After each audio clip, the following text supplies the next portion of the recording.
Mas a Renata, só, desculpa interrompendo, a Renata, ela escreveu, né, sim, professora, realmente o machismo é um fenômeno patriarcal, heteronormativo, violento em suas raízes, né, daí ela colocou assim, mas falo das pequenas esferas, principalmente no ambiente acadêmico, como podemos dar espaço e empoderamento a essas mulheres, daí ela respondeu já perfeito, prof, e colocou que ficou refletindo essa questão hoje, após ler a Djamila Ribeiro, e o pensamento vai ao encontro da Angela Davis também, né? Elas debatem essa questão da inclusão da negritude nos espaços políticos e acadêmicos.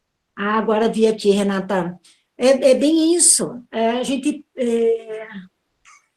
Esses espaços... Lembra quando eu falei antes, assim, quando a gente está com... Abre uma mesa para um evento. Ah, a gente vai ter 4 pessoas convidadas. 4 pessoas. Então, vamos colocar 2 homens e 2 mulheres. Nessa preocupação entre 2 homens e 2 mulheres, vamos inserir, então, uma mulher trans? Vamos inserir, então, um homem negro? Tem esse tipo de preocupação, um quilombola, uma pessoa com uma deficiência física, sabe? Então, a gente tem que pensar com essas variáveis. Até que ponto que a gente também tem o pensamento da inclusão. Gente, é difícil. Não vamos dizer, não, é fácil e tal, né? Não é fácil, mas é um exercício que tem que ser diário. Nesse dia que eu falei para vocês do Instituto Alziras, uma das pessoas que estavam nos assistindo falou, olha, ninguém falou aqui sobre a questão das mulheres com deficiência física. Bah, mas foi assim, sabe? Pá. Realmente, todas nós que estávamos lá, outros grupos estão contemplados, mas não com deficiência física. Todas nós com o corpo sem, né? Isso, entende? Então, vai muito da gente desenvolver a nossa empatia. Não é uma questão só de sensibilidade, mas empatia mesmo, como ser humano para ser humano. Isso estereotipam que é uma questão feminina necessariamente. E nesse ponto, o que eu defendo enquanto característica humana, não mulher e homem, humana, é que dentro de nós a gente tem características femininas e masculinas, homens e mulheres. Então, a gente precisa desenvolver esse lado feminino, tanto homens quanto mulheres, para a gente ser mais empático, né? Para a gente observar um pouco mais a sociedade e poder ter esse feeling, não é? Nesse trato social. Daniel, desculpa, eu te interrompi. Pode fazer sua fala, desculpa. Ah, não, tô bem tranquilo, acho que a professora já conduziu, que ela me provocou ali, né? Aí eu falei, vou passar essa provocação em branco. Mas assim, só rapidamente, então, eu acho que o lance do lugar de fala é problemático porque ele não resolve tudo, né? Eu não posso falar pelas mulheres, então, né? Eu não sofro o que elas sofrem, mas eu não posso me posicionar em favor delas, ou dos empobrecidos e tudo mais, né? E eu acho que daí a saída é coletiva, né? Como a professora colocou aí. Mas era só isso. Bacana. Mais alguém tem alguma questão? Pode sim, Matheus. E depois o Maico, né? O Daniel aqui já meio que iniciou o que eu ia falar, né? Que é justamente um questionamento que eu tenho acerca desse conceito, né? Do lugar de fala. E eu já começo dizendo que eu também queria que a professora Luciana explicasse, né, exatamente o que significa esse lugar de fala, porque o que eu vejo por aí, e isso é uma coisa generalizada, assim, em todas as redes sociais, é que esse conceito do lugar de fala, ele é usado muito mais para exclusão do que para inclusão. O que acontece?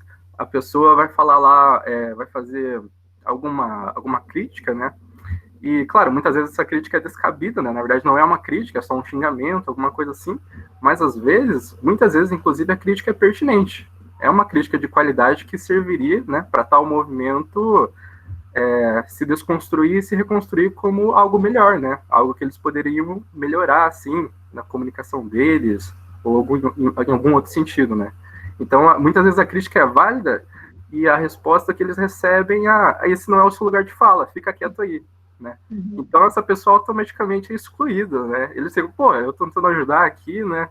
eu apoio a causa e eles disseram que não é meu lugar de fala e agora eu tô de fora aqui, né? Daí muitas vezes essa pessoa, o que acontece? Ela passa pro outro lado, né? Ela fala, pô, se é isso que eu tô apoiando, eu vou parar de apoiar. Esse é o questionamento que eu faço. Queria que a professora falasse um pouco sobre isso. Ô, Matheus, você tem maior razão, porque, assim, esse tipo de argumento que usam essa expressão, né, é um argumento bem antidemocrático, na verdade, né? Se quiser também deixar o microfone aberto para a gente conversar, fica à vontade. Me parece um argumento bem antidemocrático, porque a impressão que me dá, assim, não é teu lugar de fala, então cala a boca, né? Mais ou menos uma coisa meio Bolsonaro, né? Jornalista para calar a boca. Enfim, a expressão lugar de fala é uma expressão que vem da linguística. Então, ele tem, assim, dentro do processo comunicativo, é como se fosse, assim, quem que é o emissor, né? Porque tem o enunciado, né? O que se diz, a enunciação, como se diz, em qual contexto, né? As ideologias que estão lá, tudo isso. Então, assim, o lugar dessa fala, desse sujeito, ele vai conter valores, ele vai conter significados subjacentes. Eu acho, assim, esse uso, que como se falou, assim, em rede social, coisa assim do estilo, assim, ele é bem um uso raso e não sempre certo.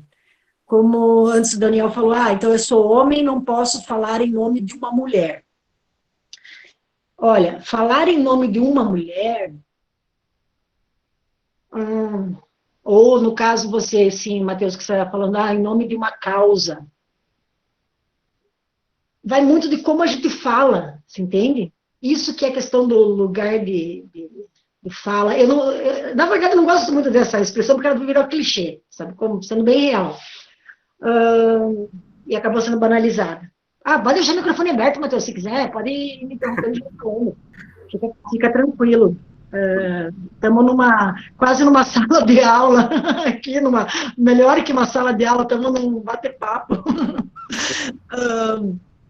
Porque, assim, falar em nome de uma mulher, depende, tem alguém que fala em meu nome e beleza, a situação tá ok. Vou falar em nome da Luciana, que a Luciana não pode estar aqui. Ok. Agora, me interromper para falar algo, ou dizer, não, Luciana, fulano de tal fez tal coisa contra você e eu sei como você se sente. Em determinada situação, digamos, de violência de gênero. Se um homem está me dizendo isso, ele não sabe, porque ele não sofreu aquela violência de gênero. Digamos, ele não... Eu vou dar um exemplo, pessoal. Quando eu era bem novinha, estagiária, eu fui demitida de um estágio porque eu fui assediada sexualmente. O patrão, eu fui entregar um texto do patrão, e daí ele falou para mim, nossa, você ficaria mais bonito com esse zíper para baixo. E eu não entendi o que o cara falou. Sério mesmo, eu não entendi. Eu era virgem, eu estava aqui primeiro, segundo ano da faculdade, não sabia o que o cara estava falando. Não entendi, deixei o texto lá e fui embora. Como eu não estava entendendo o que estava acontecendo, não dei bola pro cara, o cara me demitiu. Comentei. E quando eu perdi o emprego, né, perdi aquela grana, e para mim fazia falta, fazia a PUC, nossa, chorei um monte, tudo, e teve um homem que falou, nossa, eu sei como você se sente, não sei o que, papá, perdeu o emprego. Eu falei, cara, você não sabe o que é, você não perdeu porque você foi incompetente, você perdeu porque você não transou com o teu chefe. E o chefe era um cara, sei lá, eu tinha 18 anos e o chefe tinha 40 e picos, entende? E isso é não poder falar por mim, por uma mulher, por uma menina, entende? Então, por isso que eu não gosto de dizer, lugar de fala, generalizar a expressão, entende, Matheus? Então, eu trouxe esse meu exemplo pessoal, que é uma coisa muito dolorida, até estou abrindo aqui para vocês uma coisa, mas é um dos exemplos. Entendo. Deixei o Matheus aí agora sem resposta, Matheus, foi muito dramática. Não, eu olhei o comentário da Renata ali, mas só para concluir, então, a professora acha que toda vez que esse conceito aparecer, qual que deveria ser exatamente a nossa atividade em relação a ele? Cada caso é um caso? Eu acho, uma das questões é isso, cada caso é um caso. O segundo, tentar entender o que a pessoa está querendo dizer. Porque às vezes essa outra pessoa está tão machucada, vamos ver, se você falasse isso, chegasse e falasse assim, não, eu entendo o que é perder emprego, perder o estágio, também já perdi. E eu tivesse tão machucada que te respondesse isso. Matheus, esse não é teu lugar de fala. Vamos pensar que eu te falei isso, tá? Porque eu estou machucada. Então, de repente, em vez de você ficar puto comigo e se afastar de mim, você entender, sabe? Então, cada caso é um caso. Às vezes a pessoa reage de uma maneira agressiva, mais por dor do que outra coisa. Então, acho que se a gente passa a observar, lembra antes que eu falei da sensibilidade, da observação, etc., Sim. observe. Eu não sei, que curso você faz, Matheus? Filosofia, no UFPR. Tá aí. Observe, sabe? Eu acho que vai ser o grande caminho, porque essa observação do comportamento pode te fazer aliado de grandes causas e ganhar novos aliados. Beleza. Muito obrigado, professor. Imagina, um prazer. Só complementando essa reflexão, professora, dessa questão, né, de se colocar no lugar do outro, né, como fala, eu acho que uma das questões problemáticas quando nós pensamos como mulheres, e até retomando a sua primeira resposta, tem a ver justamente com isso, né, que espaço é dado à mulher em determinadas áreas para se posicionar, né, então eu acho que analisar se a pessoa está falando no lugar da mulher, ou junto com ela, né, são duas coisas distintas e que precisam ser analisadas. A partir do momento que você está num espaço predominantemente que só os homens estão naquele lugar e só eles falam, e eles dizem que falam pela mulher, não a minha pesquisa e a minha inquietação é em relação à infância. E nesse momento, né, eu acabei de iniciar meu doutorado, e uma das coisas que tem me inquietado, e eu acho que daí corrobora junto com essa reflexão mesmo, em que medida eu também permito que a infância, que as crianças falem, e que eu não fale por elas, né, porque na verdade isso é um problema que nós enfrentamos o tempo todo, e especialmente no campo da pesquisa, né, nós como professores também enfrentamos isso cotidianamente, nós sempre estamos falando pelo outro, mas eu realmente estou falando o que as crianças pensam, ou eu estou falando aquilo que eu acho que as crianças pensam, né? Então, acho que são camadas, né, de análise que a gente tem que fazer, que eu acho que você colocou muito bem ali para o Matheus, né? A gente tem que analisar mesmo esses meandros, né? Se esse lugar não tem nenhuma mulher e se diz que está se falando pela mulher, peraí, né? Então, se você tem uma relação, por exemplo, com uma família, né, em que a mulher nunca pode se posicionar, né, para nós mulheres isso às vezes é muito perceptível, você está ali conversando com uma família, você está num meio familiar e você percebe que toda a voz preponderante é do homem, todas as decisões são do homem, ele está falando pela mulher ou ele está subjugando, né? Então, acho que as gerações anteriores a gente vê isso de modo mais evidente, eu penso nos meus avós, né? Fica muito evidente quem fala ali e quem obedece, né? Agora, quando a gente pensa nesse contexto atual, a gente tem que analisar realmente essas camadas de relação, né?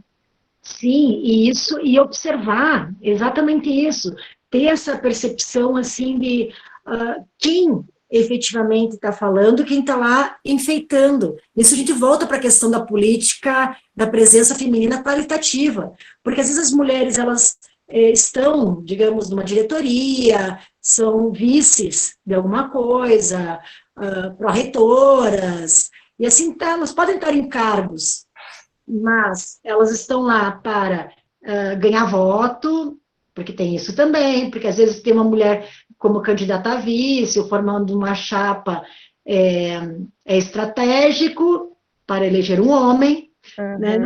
Ou ela faz parte, e ela faz parte, digamos, das decisões. Porque às vezes a mulher é vice ou é diretora, mas ela está de escanteio, ela não está lá tomando decisão. Isso, voltando à questão política das instituições, né, política institucional, pode refletir esse cenário dessas camadas sociais que você tinha comentado, Raquel, mas, digamos, as instituições, né, família, escola, ONGs, etc., elas podem reproduzir comportamentos, sempre em escalas diferentes, macropolítica para micro. Por isso que eu recomendo, gente,